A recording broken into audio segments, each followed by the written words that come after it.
प्रणाम। मैं मीरा, इस देश की बेटी। इस देश में बेटियों को कन्या कहा जाता है।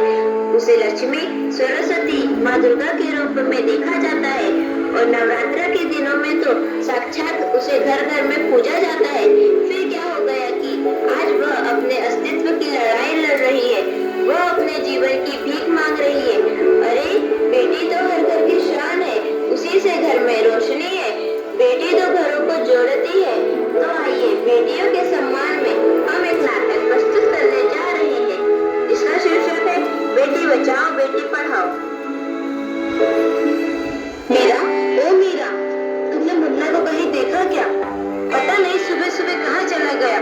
अभी उसने कुछ खाया भी नहीं, दूध भी नहीं पिया और स्कूल जाने की तैयारी भी तो करनी है। नहीं माँ, मैंने तो मुन्ना को नहीं देखा। मैं तो सुबह से बर्तन ही धो रही हूँ। माँ, मुझे भी स्कूल जाना है। मुझे पढ़ना लिखना बहुत अच्छा लगता है। मेरा भी दाखिला स्कूल में करा दो ना माँ। ए छोरी, बड़ी है स्कूल जाने वाली, घर के काम काज अच्छे से सीख ले। आगे चलकर यही तेरे काम आने वाले। पढ़ लिख कर कौन सा तुझको कलेक्टर बनना है? जल्दी जल्दी बर्तन साफ कर। माँ जी, मीरा को भी स्कूल में दाखिला दिला दीजिए ना। उसे भी पढ़ना लिखना जरूरी है। तू चुप कर। पढ़ना लिखना ये तो केवल लड़कों का काम है। उन्हें आगे चलकर घर गृहस्थी की जिम्मेदारी संभालनी होती है।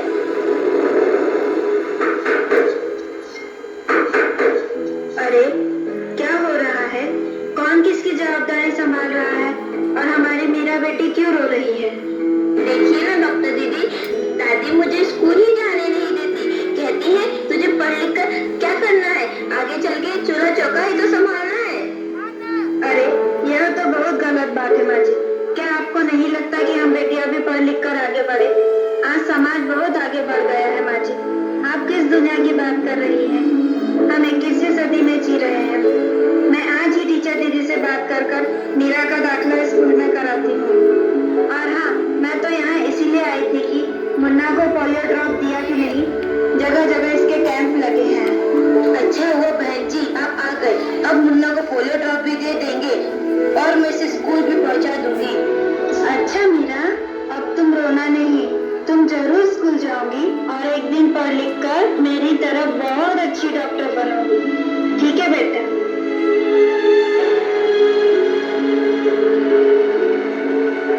बहू, जरा एक गिलास पानी तो लाना। अभी नहीं बाबूजी। ये लीजिए बाबूजी। अरे ये देखो, अखबार में प्यारी बेटी के बारे में कितनी सुंदर कविता आई है। आओ मैं तुम्हें यह कविता पढ़कर सुनाता हूँ। कहती बेटी बाह पसार, मुझे चाहिए प्यार दुलार। बेटी की अनदेखी क्यों करता है निष्ठुर संसार। सोचो जरा हमारे बिन बसा सकोगे घर परिवार। गर्भ से लेकर यौवन तक मुझ पर लटक रही तलवार। मेरी व्यथा वेदना का अब वो स्थायी उपचार। जब माई जग में न होगी तो तुम जन्म किससे पाओगे। जब बहन न होगी घर आंगन में तो किससे रूठोगे, किसे मनाओगे। जब दादी नानी न होगी तो तुम्हें कहानी कौन सुनाएगा। जब कोई स्वप्न सुंदरी ही न होगी तो तुम किससे ब्याह रचाओगे। जब घर में बेटी ही न होगी तो तुम किस पर लाड लुटाओगे। जिस दुनिया में स्त्री ही न होगी उस दुनिया में कैसे रह पाओगे। जब तेरे घर में बहू भी न होगी तो कैसे वंश आगे बढ़ाओगे। नारी के बिन जग सुना है, तुम ये बात कब समझ पाओगे।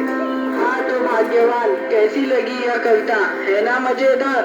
काहे की मजेदार कविता मुझे नहीं आई पसंद। अरे कोई घर में है क्या? आइए आइए टीचर दीदी, हम आप ही का इंतजार कर रहे थे। हाँ, जरा मैं कुछ दिनों के लिए बाहर चले गई हूँ, इसलिए यहाँ नहीं आ पाए। डॉक्टर बहन जी कह रही थी आपने मेरा कभी तक दाखिला नहीं कराया। ये तो बहुत होनहार छात्रा है, हमेशा अच्छे अंक लेकर उत्तीर्ण होती है। हाँ, मैं भी तो यही चाहती हूँ कि मेरा स्कूल जाए, खूब पढ़े, पर मेरी यहाँ सुनता कौन है। हाँ हाँ, खूब पढ़ाओ लड़की को और बाहर भेजो। जब कुछ गलत सलत हो जाएगा ना तो मुंह छुपाने की भी जगह नहीं मिलेगी। अरे माँ जी, आप कहाँ की बात कहाँ लेकर बैठ गए? मीरा को 10वीं तक तो पढ़ाई पूरी कर लेने दीजिए, आगे की पढ़ाई के बारे में बाद में सोचेंगे। हाँ टीचर दीदी, हम मीरा को अवश्य स्कूल भेजेंगे। मैं उसे मेरे जैसा अनपढ़ नहीं रहने दूंगी, उसे खूब पढ़ाऊंगी। कल मीरा को तैयार रखना, मैं उसे लेने आऊंगी। क्यों दादाजी, सही कहा ना मैंने? हाँ हाँ बेटा, बिल्कुल सही कहा। मैं तो कब से कह रहा हूँ कि मीरा को भी स्कूल जाने दो। प्रणाम दादाजी। प्रणाम बेटा।